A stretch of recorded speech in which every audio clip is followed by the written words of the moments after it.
અમુક તારીખો એવી હોય છે જે ઇતિહાસમાં હંમેશા માટે છપાઈ જાય છે. એ આપણને કંઈક યાદ અપાવે છે, કંઈક શીખવે છે.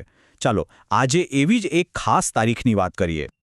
આજે આપણે સાથે મળીને શહીદ દિવસના ઊંડાણને સમજીશું અને એ વીરોને યાદ કરીશું જેમણે આપણા સારા ભવિષ્ય માટે પોતાનું બધું જ આપી દીધું. તો સવાલ એ છે કે 30 જાન્યુઆરી આ તારીખમાં એવું તો શું છે? આ કોઈ સામાન્ય દિવસ નથી, પણ આપણા ઇતિહાસમાં એનો એક બહુ ઊંડો અને ભાવનાત્મક અર્થ છે. આ દિવસની કહાણી એક એવી ઘટના સાથે જોડાયેલી છે જેણે આખા દેશને હચમચાવી દીધો હતો.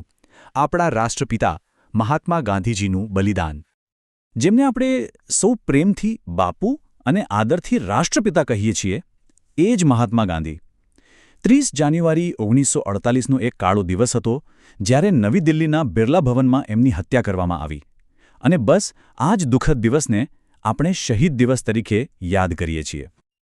પણ જાણો છો શું, આ દિવસને જે વાત વધુ ખાસ બનાવે છે તે એ છે કે આ દિવસ ફક્ત ગાંધીજીને યાદ કરવાનો નથી. ના, આ દિવસ ભારતના એ દરેક વીરને, એ દરેક સપૂતને શ્રદ્ધાંજલિ આપવાનો છે જેમણે આ દેશ માટે પોતાના પ્રાણ ન્યોછાવર કરી દીધા. આપણે એ શહીદ શબ્દ કેટલી વાર સાંભળ્યો હશે, બરાબર ને? પણ શું આપણે ક્યારે ઊંડાણમાં જઈને વિચાર્યું છે કે એનો અસલી મતલબ શું થાય? વ્યાખ્યા તો બહુ સીધી છે, પણ એનો ભાવ બહુ ઊંડો છે. શહીદ એટલે એ વ્યક્તિ જે દેશ માટે પોતાનું સૌથી મોટું બલિદાન આપી દે, પોતાના જીવનું બલિદાન. સમજો કે આ એક જ શબ્દમાં ત્યાગ, હિંમત અને દેશપ્રેમની આખી વાર્તા સમાઈ જાય છે. આપણા દેશનો ઇતિહાસ જુઓ તો આવા અગણિત વીરોની કહાણીઓથી ભરેલો પડ્યો છે. ચાલો આજે એમાંથી અમુક એવા નામોને યાદ કરીએ જેમનું બલિદાન આપણને કાયમ પ્રેરણા આપતું રહેશે. એક એવું નામ જે સાંભળતા જ જાણે રગોમાં લોહી નહીં પણ દેશભક્તિ દોડવા લાગે. ક્રાંતિની મશાલ આપણા વીર ભગતસિંહ, જેમણે કહ્યું હતું કે હું આઝાદ છું, આઝાદ રહીશ અને આઝાદ જ મરીશ. એ મહાન ક્રાંતિવીર ચંદ્રશેખર આઝાદ. વીરતાની સાક્ષાત મૂર્તિ, જેમની ગર્જના હતી કે મેં અપની ઝાંસી નહીં દૂંગી, એ હતા ઝાંસીની રાણી લક્ષ્મીબાઈ, જેમણે આઝાદીની આગને જીવતી રાખવા વિદેશમાં સેના બનાવી અને લલકાર કર્યો, તુમ મુझे ખૂન દો, મેં તુમ્हें આઝાદી દૂંગા.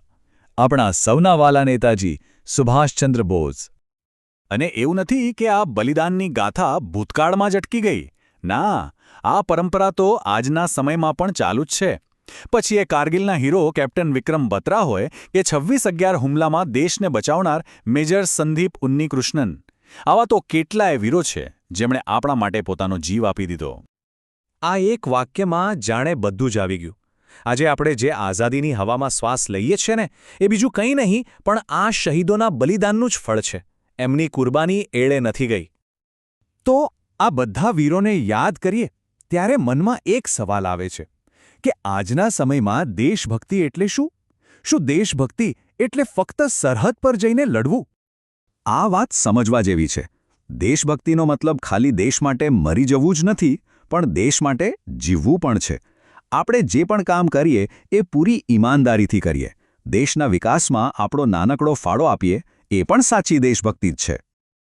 તો ચાલો હવે આપણે સૌ સાથે મળીને આપણા દિલથી એ તમામ વીર આત્માઓને નમન કરીએ, એમને શ્રદ્ધાંજલિ આપીએ. આ વાત ક્યારેય ભૂલવા જેવી નથી. આજે આપણે જે આઝાદ છીએ, ખુશ છીએ, એ એટલા માટે કારણ કે કોઈકે આપણા માટે પોતાનું સર્વસ્વ દાવ પર લગાવી દીધું હતું. આપણે એમના હંમેશા ઋણી રહીશું. તો ચાલો અંતમાં આપણે સૌ એક સંકલ્પ લઈએ. એ શહીદોને સાચી શ્રદ્ધાંજલિ આપવી હોય તો એ જ રસ્તો છે કે આપણે સૌ મળીને એવા ભારતનું નિર્માણ કરીએ જેનું સપનું એમણે જોયું હતું. એક મજબૂત, એક સમૃદ્ધ અને એકજૂટ ભારત. જય હિન્દ.